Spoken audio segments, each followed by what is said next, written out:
ایک تو آپ اجازت سے سوال کریں، ایک بار میں ایک سوال کریں جس سے سب کو موقع مل جائے۔ ہاں جی آپ بتاؤ۔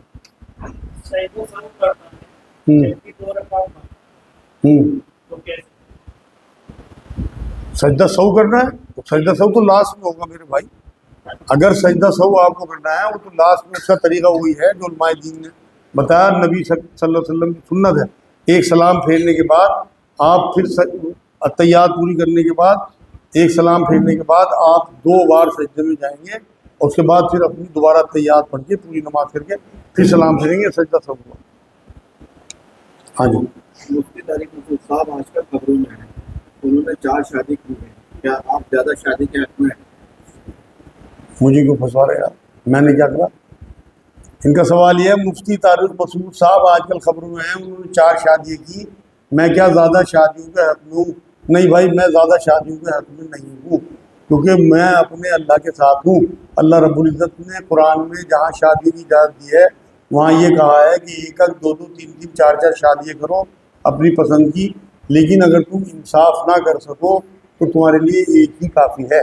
تو اجازت تو ہے، لیکن میں حق میں نہیں ہوں، کیونکہ مجھے پتہ ہے جس دور میں ہم رہ رہے ہیں وہاں ہم جن کے حق ہیں ان کے حق ادا نہیں کر پا رہے، تو آپ دوسری بیوی کے حق کیسے ادا کرتے؟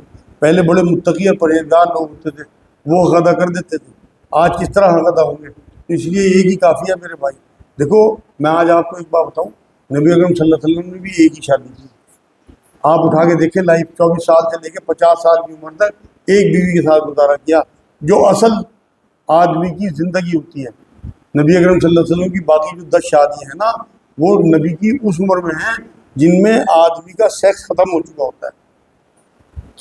وہ شادییں اللہ کے حکم سے تھیں، کیونکہ اللہ یہ کہتا ہے قرآن میں کہ نبی اپنی مرضی سے کچھ نہیں کرتے، جو میں کہتا ہوں وہ کرتے ہیں، وہ کہتے ہیں۔ تو باقی کی جو شادیاں تھیں الگ الگ قبیلوں میں، الگ الگ برادریوں میں، دین کی فروغ کے لیے، کیونکہ دشمنیاں تھیں وہاں قبیلوں کی بہت زیادہ، اور جس قبیلے میں ان کی رشتہ داری ہو گئی اس سے دشمنی ختم ہو گئی۔ اسی طرح سے دین پھیلا۔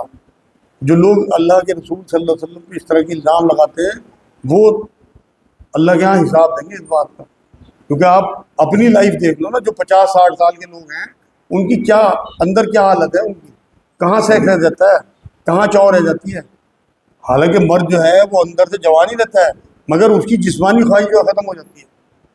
تو یہاں یہ میں بتا دوں کہ نبی اکرم صلی اللہ علیہ وسلم کی ایک ہی شادی رہی، جو شادی ایک عورت کے ساتھ نبھایا جب ان کی ڈیتھ ہو گئی، اس کے بعد باقی شادیاں ہیں۔ ان کی زندگی میں دوسری شادی نہیں کی، اور اپنی اس بیوی کو اس طرح یاد کرتے تھے کہ اور بیویوں کو اعتراض ہو جاتا تھا۔ اتنی محبت تھی حضرت خدیجہ رضی اللہ تعالیٰ میں، اور وہ بھی 2 بار کی بیوہ تھی، اور حضور سے 15 سال بڑی تھی۔ تو نبی اکرم صلی اللہ علیہ وسلم کی وہ پہلی شادی بھی دین کی فروغ کے لیے تھی، کہ حضرت خدیجہ کا مال جو ہے دین کے اتنا کام آیا ہے کہ آپ تصور نہیں کر سکتے۔ اگر میں تو اصل میں سیرت پڑھتا ہوں تو میں اسی زمانے میں پہنچ جاتا ہوں، آپ یقین کریں مجھے تو رونگٹے کھڑے ہوتے ہیں آپ کو باتیں سناتے ہیں۔ ہاں جی کیا قبر میں پہنچتے ہی دوستی یا جنتی ہونے کا پتہ چل جائے گا؟ ان کا سوال ہے کیا قبر میں پہنچتے ہی جنتی یا دوزخی ہونے کا پتہ چل جائے گا؟ بھائی قبر میں پہنچتے ہی نہیں، آپ کی موت کے ٹائم ہی جب فرشتے آپ کی جان نکالنے کے لیے آئیں گے نا، تو حدیثوں سے یہ بات ثابت ہے کہ وہ جو جنتی لوگ ہوں گے نا ان کے پاس اللہ رب العزت کی طرف سے ایسے نیک فرشتے آئیں گے، فرشتے تو سارے ہی نیک ہیں، تو وہ اس طرح سے روح نکالیں گے جسم سے کہ پتہ بھی نہیں لگے گا، اور کہیں گے کہ چل نیک روح اللہ کی بارگاہ میں پیش ہو، اسی ٹائم پتہ لگ جائے گا۔ قبر تو بہت بعد کی بات ہے، قبر تو آدمی اگلے دن بھی دفن ہوتا ہے، اور جو بد روح ہیں انہیں نکالنے کے لیے جو فرشتے آئیں گے وہ اس طرح کھینچیں گے، لکھا ہوا ہے کہ جیسے کھالیں کھینچی جاتی ہیں جانوروں کی جسموں سے، اس طرح سے ان کی روحوں کو جسموں سے نکالا جائے گا۔ تو وہ تو موت کے ٹائم ہی پتہ لگ جائے گا کہ کون جنتی ہے اور کون دوزخی ہے۔ ہاں ہاں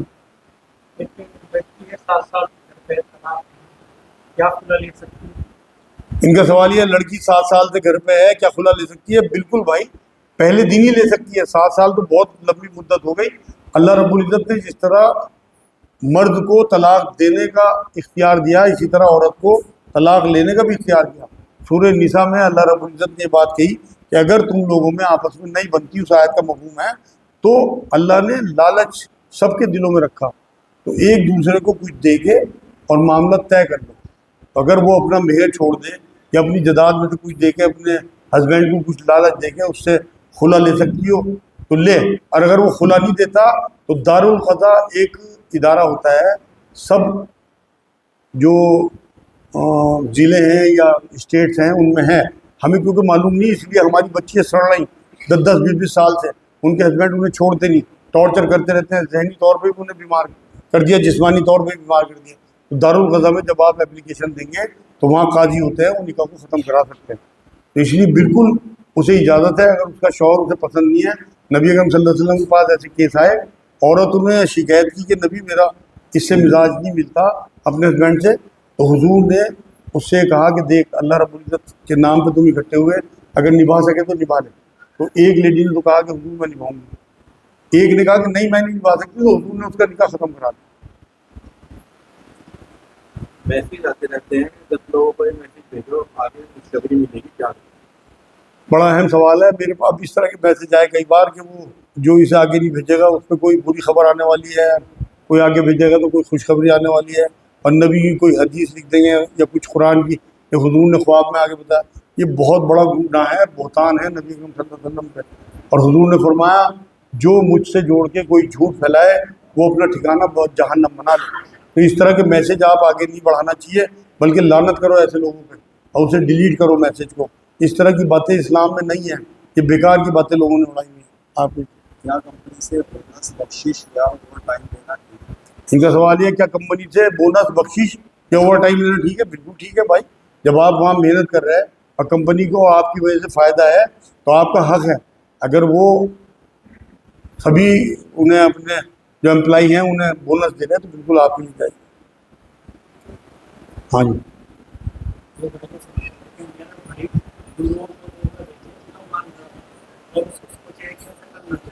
ہندوؤں کا مال، ان کا سوال یہ ہے ان کا بھائی ہندوؤں کو دھوکہ دے کے ان کا مال ہڑپ لیتا ہے تو کیا ایسا کرنا جائز ہے؟ بالکل ناجائز ہے بھائی. حضور نے فرمایا جو دھوکہ دے وہ ہم میں سے نہیں. ایک بار یہ فرمایا کہ جو کسی غیر مسلم کو بھی دھوکہ دے کے اس کا مال ہڑپے گا یا اس کے ساتھ زیادتی کرے گا تو میں غیر مسلم کا وکیل بن کے کھڑا ہو جاؤں گا قیامت اور اس کا حق دلواؤں گا. اس لیے بہت سخت حدیث ہے. اس لیے میرے بھائی یہاں کی زندگی 50 60 70 سال کی ہے، اس کے لیے چند ٹکوں کے لیے اپنے ایمان کو اور اپنی آخرت کو داؤں پہ مت لگاؤ. اللہ کے واسطے توبہ کرو. اس بھائی کو اگر آپ کا مناسب سمجھو تو اسے میرے سے ملوا دینا بھائی، تنہائی میں. آج کوئی بھی اللہ رسول یا قرآن کے بارے میں کچھ بھی کہہ دیتا ہے، کچھ بولتا ہے، کیا کریں؟ بڑا اہم سوال ہے آج کے دور کے حساب سے. ان کا سوال یہ ہے کہ اللہ رسول کے بارے میں جس طرح کی باتیں آج سننے کو ملتی ہیں اندر سے خون کھولتا ہے، کیا کریں؟ بھائی ابھی تو آپ مکی زندگی میں ہو، صحابہ اکرام کا بہت خون کھولتا تھا مکے میں، لیکن حضور انہیں ہتھیار نیچے رکھنے کے لیے کہتے تھے، صبر کے لیے کہتے تھے، صبر کرو صبر کرو. اور پھر ایک وہ وقت آیا کہ پھر نبی اکرم صلی اللہ علیہ وسلم نے خود وفد بھیج کے اور پھر جنگیں لڑوائیں. اس لیے آپ جس دور میں ہیں آپ مغلوب ہیں اس وقت، اپنے اعمال کی وجہ سے، اپنے ایمان کی وجہ سے اور اپنی کارستانیوں کی وجہ سے ہم بالکل مغلوب ہیں. ایمان کی بھی کمی ہے، وسائل کی بھی کمی ہے. تو اس لیے حالات کا انتظار کریں، توبہ کریں اور اللہ سے دعا کریں کہ اللہ ہمارے ایمان کو اتنا مضبوط کر دے کہ ہم آگے بڑھیں. اور کیونکہ قرآن یہ کہتا ہے کہ تم ہی غالب رہو گے اگر تم مومن ہو، تو اس کا مطلب ہم اللہ کی نظر میں مومن نہیں ہیں، ورنہ ہم غالب ہوتے ہیں. 57 58 ملک ہمارے ہیں، ہمارا حشر دیکھ لو. اس کا وجہ یہی ہے کہ اللہ کی نظر میں ہمارا ایمان نہیں ہے. بینک میں آپ جاؤ، اگر آپ نوٹ اندر دو گڈی، اگر وہ ایکسیپٹ کر لے تب وہ نوٹ ہے، ورنہ وہ کاغذ کا ٹکڑا ہے، ردی ہے. ایمان اگر آپ اللہ کے آگے پیش کرتے ہیں، اللہ اگر ایکسیپٹ کر لے کہ ہاں ایمان ہے تب ایمان ہے، ورنہ کہتے رہو کہ میں ایمان والا ہوں. ہاں جی.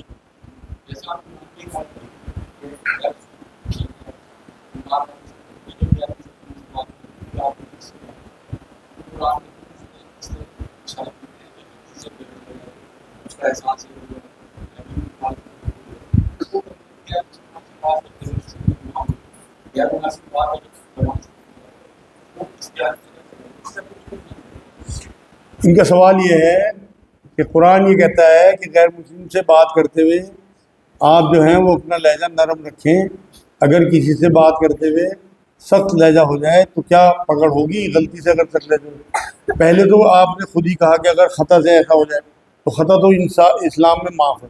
دوسرے یہ جو حکم ہے نا، میں نے آپ کو بتایا یہ دائیوں کے لیے ہے۔ آپ اگر کسی سے ڈیلنگ کر رہے ہیں، آپ کا بزنس ہے اور کوئی آپ کے ساتھ زیادتی کر رہا، تو قرآن یہی بات کہتا ہے کہ ان میں اہل کتاب میں کچھ لوگ تو ایسے ہیں کہ تم ان کے پاس چیک کروڑوں اور اربوں روپے رکھ دو تو یہ تمہارے واپس کر دیں۔ کچھ ایسے ہیں کہ اگر چند ٹکے بھی ان کے پاس ہو تو تمہیں ان کے سر پہ سوار ہونا پڑے گا، تب میں نکلیں گے پیسے۔ تو بزنس مین اگر کسی سے کوئی بات بحث ہو جاتی ہے تو کوئی پکڑ نہیں ہے میرے بھائی۔ یہ جو اللہ رب العزت نے اپنے قرآن میں ہمیں کہا نا، نبی کو بھی کہا کہ آپ نرم لہجہ ہیں، اگر آپ سخت لہجہ ہوتے تو لوگ آپ سے دور چھٹ جاتے۔ تو یہ سمجھ لیں کہ یہ سارا جو معاملہ ہے دائیوں کے لیے ہے، اسپیشل عام آدمیوں کے لیے اخلاق پیش کرنا ہے، ایمانداری سے آگے بڑھنا ہے، کسی کے ساتھ امانت میں خیانت نہیں کرنی، کسی کو دھوکہ نہیں دینا، لیکن ظلم بھی برداشت نہیں کرنا میرے بھائی۔ تو اگر کبھی غلطی سے نکل بھی جائے تو کوئی پکڑ نہیں۔ ہاں جی، پیشاب کی تقریب کی وجہ سے نماز نکل جاتی ہے، کوئی علاج اور نہیں بتائیے؟ پیشاب کی قطری کی وجہ سے نماز نکل جاتی ہے، کوئی علاج حل؟ میرے بھائی ایک تو میں آپ کو بتا دوں کہ اس کے بارے میں فتویٰ یہ ہے کہ پیشاب کرنے کے بعد آپ جب مطمئن ہو جائیں کہ میں پیشاب کر دوں گا تو نلی کو آپ یہاں سے بھینچیں اور یہاں تک لائیں اور 2-3 جھٹکے دیں اور کھڑے ہو جائیں اور نیچے سے اپنی گولی بھینچیں، کھڑے ہو پھر بیٹھ جائیں اور اچھے سے استنجا کریں اور تھوڑا سا پانی رومالی پہ ڈال لیں۔ اب آپ مسئلے کی روح سے پاک ہیں۔ اگر آپ کا قطرہ محسوس بھی ہو تب بھی آپ کا نہ وضو ٹوٹے گا اور نہ نماز ٹوٹے گی۔ لیکن انہوں نے لکھا کہ علاج بھی بتائیں۔ علاج اس کا یہ ہے کہ آپ 2 چھوارے صبح کو پانی میں بھگو دیں اور رات کو انہیں دودھ میں پکا لیں اور کھا لیں اور دودھ اوپر سے پی لیں۔ انشاءاللہ آپ کا یہ قطرے کا مسئلہ حل ہو جائے گا۔ 1 چمچ اسبگول کی بھوسی ہفتے میں 5 دن سادے پانی سے کسی بھی ٹائم کھا لیں۔ 5 دانے پستہ کے رات کو سوتے ہوئے کھا لیں۔ یہ 3 چیزیں میں نے بتائیں، جو بھی کر لے گا انشاءاللہ اسے قطرے سے نجات مل جائے گی، اور مسئلہ بھی آپ کو بتا دیا۔ آیوشمان کارڈ کے بارے میں، جو آیوشمان کارڈ جو اس کے مستحق گھروں بنوا لیتے ہیں، کیا ایسا کرنا ٹھیک ہے؟ ان کا سوال یہ آیوشمان کارڈ کے جو مستحق نہیں ہیں وہ بنواتے ہیں تو کیا ایسا کرنا ٹھیک ہے؟ بالکل ناجائز ہے بھائی۔ وہ غریبوں کے لیے گورنمنٹ نے ایک پالیسی نکالی ہے، اگر آپ اس میں حق تلفی کریں گے تو آپ حق تلفی میں پکڑے جائیں گے۔ آپ کی حیثیت ہے، آپ علاج کرا سکتے ہیں، آپ غریبوں کا حق مار رہے ہیں۔ ظاہر سی بات ہے ایک ٹارگٹ گورنمنٹ کا ہے، مان لو 5 لاکھ لوگوں کا، اس میں مان لو 50,000 لوگوں نے غلط بنوا لیے تو وہ 50,000 غریب جو ہے جن کے بننے تھے وہ رک گئے۔ تو جو دھوکہ دے وہ ہم میں سے نہیں، یہ بھی ایک دھوکہ ہے۔ نبی کی حدیث ہے جو دھوکہ دے وہ ہم میں سے نہیں۔ ہاں جی، قرآن کو چھوٹا آنکھوں سے لگانا ٹھیک ہے؟ ان کا سوال یہ کہ قرآن کو چومنا آنکھوں سے لگانا ٹھیک ہے؟ بالکل کوئی حرج نہیں ہے۔ حضرت عثمان غنی رضی اللہ تعالیٰ عنہ کے بارے میں آتا ہے کہ وہ چومتے تھے قرآن کو، سر پہ بھی رکھتے تھے۔ آپ کچھ پوچھ رہے تھے؟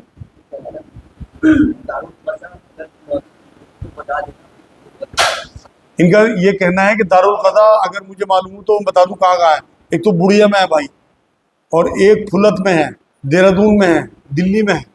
آپ جب نیٹ پہ چیک کریں گے تو آپ کو سب مل جائے گا انشاءاللہ۔ ہاں جی، آپ پوچھ رہے تھے؟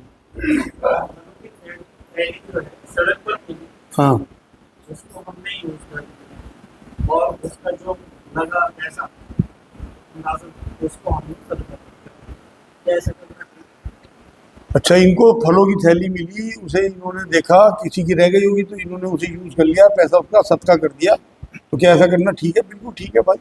اور اگر اس کا مالک آپ کے پاس آ جاتا ہے تو آپ اس کی پیمنٹ اسے کر دینا، صدقے کا ثواب پھر آپ کو ملے گا، اور جو آپ نے صدقہ کیا اس پیسے کا اس کا ثواب اسے ملے گا اگر وہ مالک نہیں آتا۔ ہاں ہاں بالکل، میں آپ کی نیت سمجھ گیا، بہت اچھا کیا۔ اللہ کی ایک نعمت ہے، اسے آپ نے ضائع ہونے سے بچا لیا، ورنہ وہ سڑکیں پھینکتے یا جانور لگ جاتے اس سے۔ اس سے بہتر یہ ہے کہ آپ کے پیٹ میں گئے اور آپ نے اس کی پیمنٹ بھی کر دی، یہ آپ کی سعادت کی بات ہے۔ ایک بہن کا سوال ہے، تو لٹورے آتا ہے، گندا پانی آتا ہے، نماز پڑھنے کے لیے بھی اب کیا کریں؟ دن نہیں چاہتے۔ دیکھو جی، جو پہلا سوال تھا نا قطرے والا، اس میں بھی یہ بتا دوں میں آپ کو، چاہے 10 دفعہ کپڑے بدلنے پڑے اپنے اللہ کے لیے، کسی بھی قیمت پہ نماز معاف نہیں ہے۔ ہر حال میں نماز پڑھنی ہے۔ حضور نے بیماری میں، سفر میں، جنگل میں، سواری پہ ہر جگہ نماز پڑھی، تو اس لیے نماز کسی قیمت پہ معاف نہیں ہے، چاہے آپ کو 10 دفعہ پجامہ بدلنا پڑے۔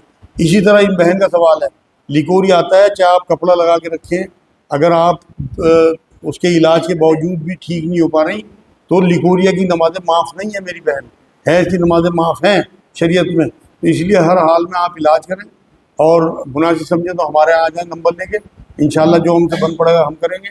ادروائز آپ کو ہر حال میں نماز تو پڑھنی ہے، آپ کی طبیعت چاہے نہ چاہے. دیکھو ایک جملہ میں کہتا ہوں کہ ہمیں اپنی جو ہے وہ طبیعت کو نا شریعت کے تابع کرنا ہے، نہ کہ شریعت کو اپنی طبیعت کے تابع کرنا. اس لیے جتنا نبی اکرم صلی اللہ علیہ وسلم بتا کے گئے اتنا ہی دین ہے. حضور نے لیکوریا کی نمازیں معاف نہیں کی عورتوں کی، تو اس لیے میری بہن یا بیٹی جو بھی ہے اسے ہر حال میں نماز پڑھنی ہے. کپڑا لگا کے نماز پڑھے، وہم آئے تب بھی پڑھے، نماز کی انشاءاللہ پہنچ جائے. ہاں جی. کیا صدقہ دینے اور مطلب ماننے سے بلائیں ٹلتی ہیں؟ ان کا سوال یہ کہ صدقہ دینے سے اور منت ماننے سے بلائیں ٹلتی ہیں. بھائی صدقہ دینے سے تو بلائیں ٹلتی ہیں تو حدیث ہے کہ رد بلا ہے صدقہ، لیکن منت ماننے سے بلائیں نہیں ٹلتی. نبی نے فرمایا منت جو ہے تو ایسی چیز ہے جو کنجوس کا مال نکلواتی ہے، اس سے پریشانی دور نہیں ہوتی. پریشانی تو توبہ سے، اچھے اعمال سے یا صدقے سے، اس سے جو نبی کی حدیث ہے. ہاں جی. کیا پہلی صف میں نماز پڑھنے میں اجر زیادہ ہے؟ بڑا اچھا سوال ہے بھائی. ان کا سوال یہ ہے کہ کیا پہلی صف میں نماز پڑھنے کا اجر زیادہ ہے؟ بہت زیادہ ہے بھائی.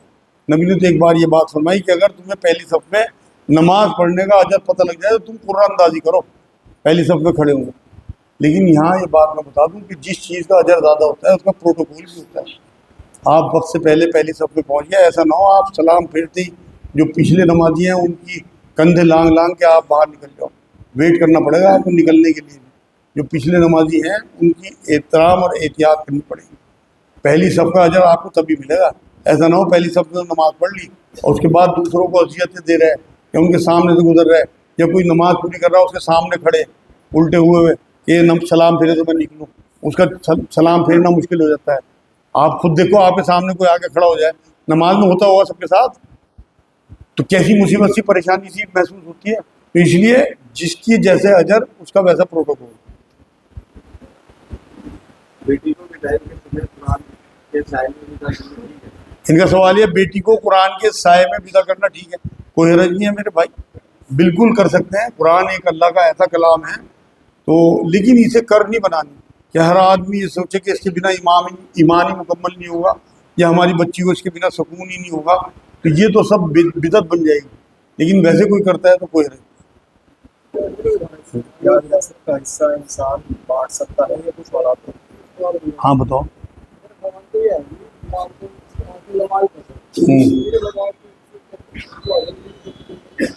خطبہ جو ہوتا ہے خوشبو آتی ہے. ہاں اچھا. ان کا سوال یہ ہے نماز پڑھتے ہوئے خوشبو آتی ہے بہت ہی بڑھیا بڑھیا، تو آپ یہ چاہتے ہو بند ہو جائے؟ ہاں کوئی حرج نہیں ہے. اصل میں نماز جو ہے نا وہ بیت اللہ میں پڑھی جاتی ہے، اللہ کا گھر بیت اللہ کہتے ہیں اللہ کے گھر کو. تو وہاں لازمی جو اللہ کی بہترین روحوں کا گزر ہوتا ہے، فرشتوں کا گزر ہوتا ہے، رحمت کے فرشتے آتے ہیں، تو وہاں خوشبو تو لازمی آنی ہے. آپ تو خوش نصیب ہو اگر آپ کو خوشبو آتی ہے. ہاں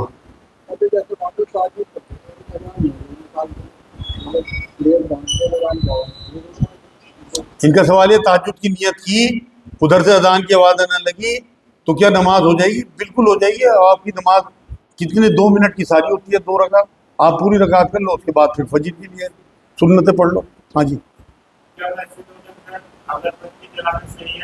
ان کا سوال ہے کیا مسجدوں کے اندر اگربتی جلانا صحیح ہے؟ کوئی منع نہیں ہے میرے بھائی، لیکن نہیں کر. دیکھو اسلام میں کسی چیز کی منائی نہیں ہے، لیکن اگر آپ اسے دین کا حصہ سمجھو گے کہ مسجد میں ہر حال میں اگربتی، آپ اگر مسجد نبوی جاؤ نا وہاں ایسی دھنی دیتے ہیں خوشبو کی آپ تصور بھی نہیں کر سکتے. اگربتی خوشبو تو ہے. مسجد نبوی مسجد الحرام میں ایسے ایسے خوبصورت انہوں نے پیالے بنائے ہوئے ہیں، اور اس میں جب وہ لبان جلاتے ہیں اور پھر ہاتھ سے اس طرح سے لوگوں پہ خوشبو پھیلاتے ہیں آپ کی طبیعت خوش ہو جاتی ہے وہاں. تو کوئی حرج نہیں ہے میرے نبی اس بارے میں. آپ کچھ کہہ رہے تھے؟ کیا وراثت کا حصہ انسان بانٹ سکتا ہے یا کچھ اولاد کو؟ ان کا سوال یہ ہے کیا وراثت کا حصہ انسان سارا بانٹ سکتا ہے یا کچھ اولاد کے لیے بھی چھوڑے؟ بھائی نبی نے تو فرمایا اپنی اولاد کو مانگتا ہوا چھوڑ کے نہ جانا، تو اس لیے میرے نزدیک سارا بانٹ دینا گناہ ہے. آپ صرف 2/3 بانٹ سکتے ہو، باقی آپ کی اولاد کا حصہ ہے جو اللہ رب العزت نے طے کر دیا وراثت کا. ویسے تو آپ مالک ہو، آپ سارا بانٹ دو اپنی زندگی میں، لیکن آپ حق تلفی نہ پکڑے جاؤ اللہ کے ہاں. تو اس لیے میرے نزدیک 2/3 بانٹو، باقی اپنی اولاد کے لیے چھوڑو. میں نے الٹی جانب کو نماز پڑھ لی نیند میں کیا ہو جائے گی؟ ان کا سوال یہ الٹی جا نماز میں نماز پڑھ دی نیند میں کیا ہو جائے گی؟ بالکل ہو جائے گی، کیونکہ رخ تو کعبے کی طرف تھا نا. جہاں نماز تو اصل میں اس میں جو رخ بنا دیتے ہیں نا وہ آپ کی سہولیت کے لیے ہے، اصل تو آپ کا رخ صحیح ہونا چاہیے.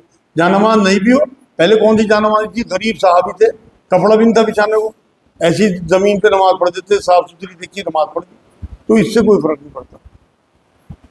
ہاں جی. صرف ڈاکٹر کا عورت کے آپریشن میں شامل ہونا ہے یا عورتوں کو مرد ڈاکٹر سے علاج کرنا؟ بہت اچھا سوال ہے. ان کا سوال یہ ہے مسلم ڈاکٹر کا عورتوں کا آپریشن کرنا، کوئی مسلمان ڈاکٹر ہو تو کیا جائز ہے؟ ٹھیک ہے.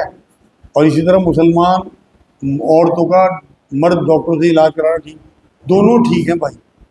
مسلم ڈاکٹر جو اس نے تعلیم حاصل کی وہ لوگوں کی خدمت کے لیے، دیکھو یہ تو مرسی کا پروفیشن ہے، رحمت کا.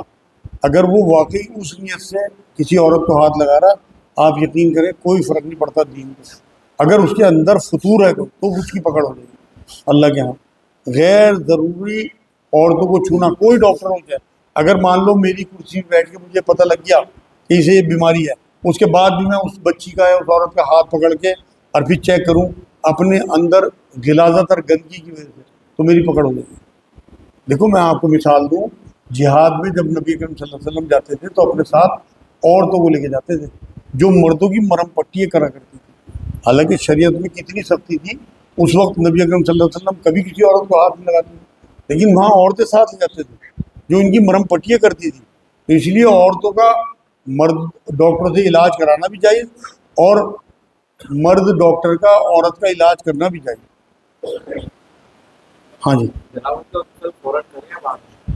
ان کا سوال یہ جنابت کا غسل فوراً کریں یا بعد میں؟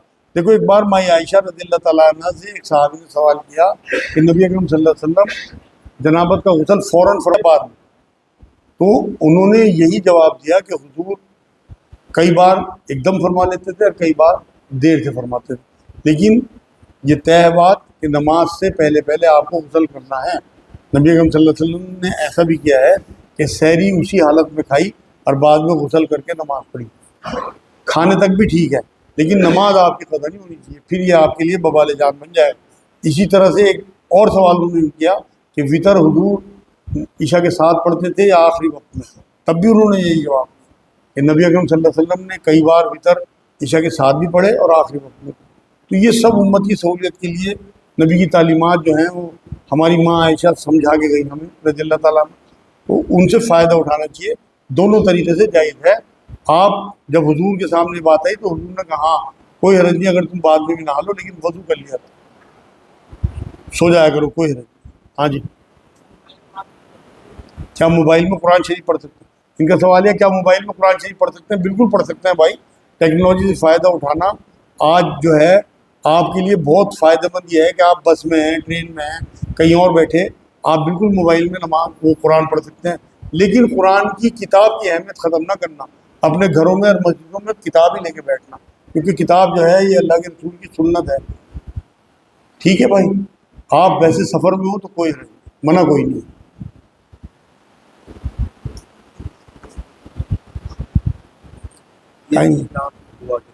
ہاں کیا ہے؟ اور ایک افسانہ کے کہ کسی نے وہ بھیجا پرچہ کہ کوئی جیل میں ہے بچے، ان کی رہائی کی دعا، تو آپ لوگ جب دعا ہوگی تو ان کے لیے رہائی کی دعا بھی کریں گے انشاءاللہ. اور کوئی بیمار ہے افسانہ نام کی بچی، اس کے لیے بھی جو ہے دعا کریں گے انشاءاللہ، اللہ پاک اسے شفا یاب کریں گے. ہاں جی. کیا فرض نماز کے بعد تسبیح فاطمہ پڑھنا ضروری ہے؟ ان کا سوال یہ کیا فرض نماز کے بعد تسبیح فاطمہ پڑھنا ضروری ہے؟ نہیں بھائی ضروری نہیں ہے. نبی اکرم صلی اللہ علیہ وسلم نے حضرت فاطمہ رضی اللہ تعالیٰ عنہ کو جو بتائی تھی، اسی لیے تسبیح فاطمہ کہلاتی ہے، ورنہ ضروری کوئی نہیں. اسلام میں جو چیزیں فرض ہیں ان کے علاوہ جو بھی چیزیں ہیں وہ آپ کا منصب بڑھانے والی ہیں، آپ کے رتبے بڑھانے والی ہیں اور جنت میں آپ کو درجے دلانے والی چیزیں ہیں. ضروری نہیں ہے. ضروری وہ چیزیں ہیں جن کا حضور نے حکم دیا ہو اور یہ فرمایا کہ ان کے بنا ایمان مکمل نہیں یا کوئی دوزخ میں جائے گا اگر یہ نہیں کرے گا، وہ چیزیں ہیں. اس لیے کوئی پڑھتا ہے اسے بہت اجر ملے گا، نہیں پڑھتا کوئی گناہ نہیں. ہوئیے جی میرے خیال میں آج 9:35 ہو گئے. اگلے ہفتے بھی نماز 8 بجے رکھیں، ہے نا. وما علینا الا البلاغ اللہم صلی اللہ سیدنا محمد وعلی آل سیدنا محمد وبارک وسلم۔ اے اللہ تو ہمارے گناہوں کو معاف فرما، یا اللہ تو رحمت فرما، یا اللہ تو ہمارا یہاں بیٹھنا قبول فرما، یا اللہ ایمان والی آسان زندگی، ایمان والی آسان موت عطا فرما، یا اللہ ہمیں جلن سے، حسد سے، بغض سے، کینہ سے، بدنظری سے، ظلم کرنے سے ہماری حفاظت فرما۔ یا اللہ دنیا میں جہاں جہاں انسان پریشان ہیں، مسلمان پریشان ہیں، یا اللہ ان سب کی حفاظت فرما، یا اللہ ان کی مدد فرما۔ یا اللہ پاک اس ٹائم امریکہ میں بھی بہت زبردست زلزلے اور سیلاب آئے ہوئے ہیں، یا اللہ وہاں کے لوگوں کی مدد فرما۔ یا اللہ جو ظلم کر رہے ہیں مسلمانوں پہ انہیں ہدایت نصیب فرما، یا اللہ مسلمانوں کو بھی ہدایت نصیب فرما۔ یا اللہ تو نے قرآن میں کہا کہ تمہاری کرتوتوں کی وجہ سے تم پہ عذاب آتے ہیں، یا اللہ ہماری کرتوتوں کو درست فرما دے۔ یا اللہ ہم نے یہاں جو پڑھا سنا اس پہ عمل کی توفیق عطا فرما، کسی قسم کا کوئی شر ہو ہمارے دلوں سے دور فرما، کسی قسم جتنی